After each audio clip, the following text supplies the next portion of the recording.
네, 이번에는 자주 국방 네트워크 신인규 대표 전화로 연결해서 미사일 도발과 관련한 자세한 얘기 나눠보겠습니다. 네, 대표님 나와 계십니까? 네, 안녕하세요.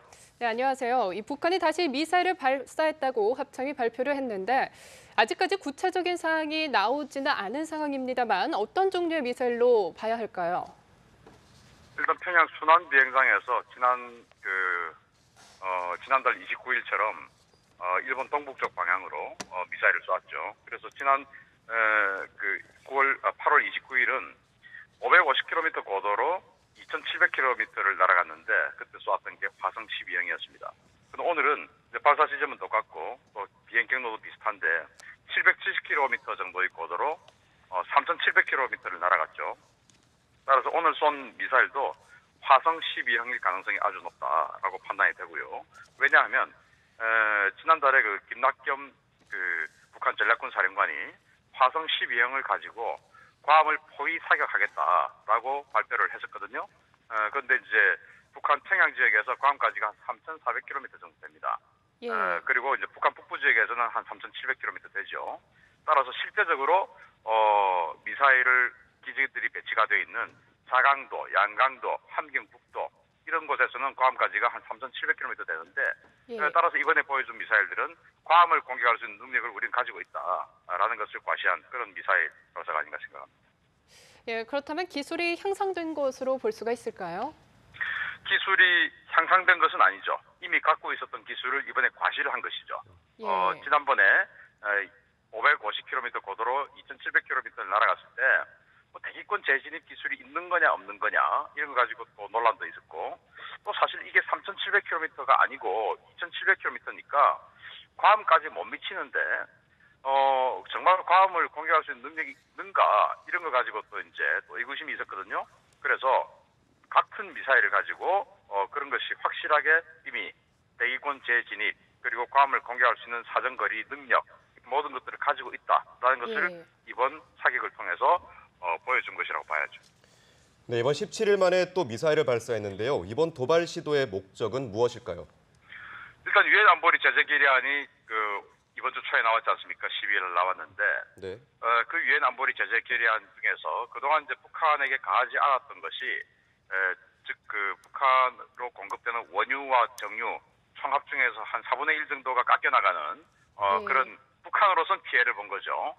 그리고 현재 지금 북한이 외화벌이 중요한 수단 중에 하나인 해외 파견 노동자들 지금 나가 있는 노동자들은 추방 조치라든지 이런 걸 안 하지만 추가로 재계약을 할 때는 유엔의 승인을 받아야 되는 조항이 새로 신설이 됐습니다. 당연히 유엔에서는 미국이 통제력이 좀 강하기 때문에 재승인을 비자를 다시 내줄 확률이 좀 적어지는 그런 상황이 되었죠.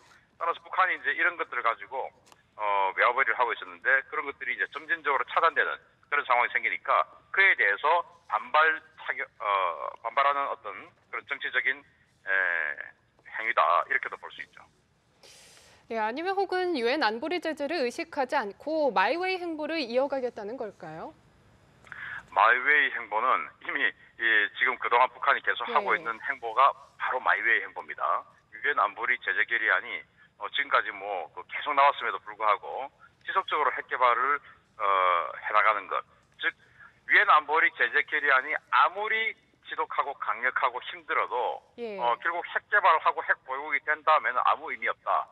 사실 핵 보유국을 지금 러시아도 크림반도 침공으로 해서 제재를 받고 있거든요. 유럽으로부터, EU로부터. 네. 그렇지만은 러시아가 정말 군사적으로 압박을 받는다든지 경제적으로 정말 지금 무너질 만큼 그렇게 압박을 받는다든지 그런 거 아니거든요. 따라서 핵 무기를 가지고 있는 특히 세컨드 스트라이크라고 하는 SLBM까지 가지고 있는 핵 SLBM까지 가지고 있는 나라를 군사적으로 압박한 예는 사실은 거의 없습니다. 따라서 북한은 유엔이 아무리 제재를 한다 하더라도 핵 무기를 가지고 미국을 공격할 수 있는 능력 그리고 미국이 또 북한을 핵 공격하더라도 살아남아서 핵 보복을 할 수 있는 능력 즉 SLBM이죠. 거기까지 끝까지 달리겠다라는 마이웨이 행보를 지금까지 초질관 보여주고 있습니다. 예, 그렇다면 말씀하신 대로라면 제재가 강화돼도 별 효과가 없을 것이라는 말씀이신데 그렇다면 저희가 어떤 대응 방안이 필요할까요? 그 제재를 마치 그 개구리에게 예. 그 더운물에 넣고 열을 계속 가해서 개구리가 적응을 하게끔 만드는 그런 제재가 되어서는 안 되죠. 정말 예. 한 번에 점프를 해서 뜨거운 물에 한 번에 바로 집어넣는 그런 제재가 돼야 되는데 문제는 중국과 러시아가 그걸 원하지 않는다는 것이죠. 따라서 중국과 러시아는 시간은 북한 편에 달한 걸 알고 있습니다. 왜냐하면 이미 핵 탄두는 완전히 뭐 한 250킬로톤 이상의 핵 탄두를 개발을 했고, 그리고 ICBM까지 가지고 있고, 이 ICBM의 재도립 기술 정도까지 확실하게 보여주고, 더 나아가서 SLBM까지 완성이 된다면 북한은 명실상부하게 응징 보복 능력까지 가진 핵 보유국이 되기 때문에 여기까지만 버텨주면 북한 정권은 무너지지 않는다.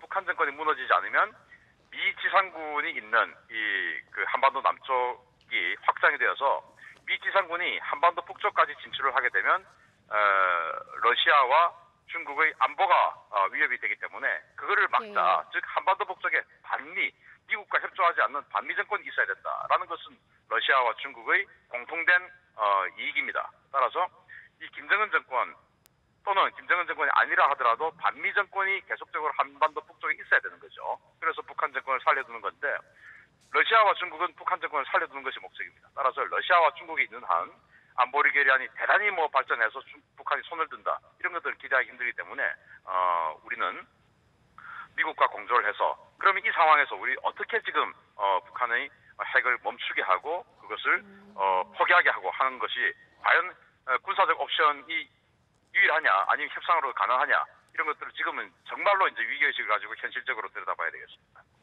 예, 오늘 말씀 고맙습니다. 지금까지 자주 국방네트워크 신인균 대표와 함께 전화로 연결해서 자세한 얘기 나눠봤고요.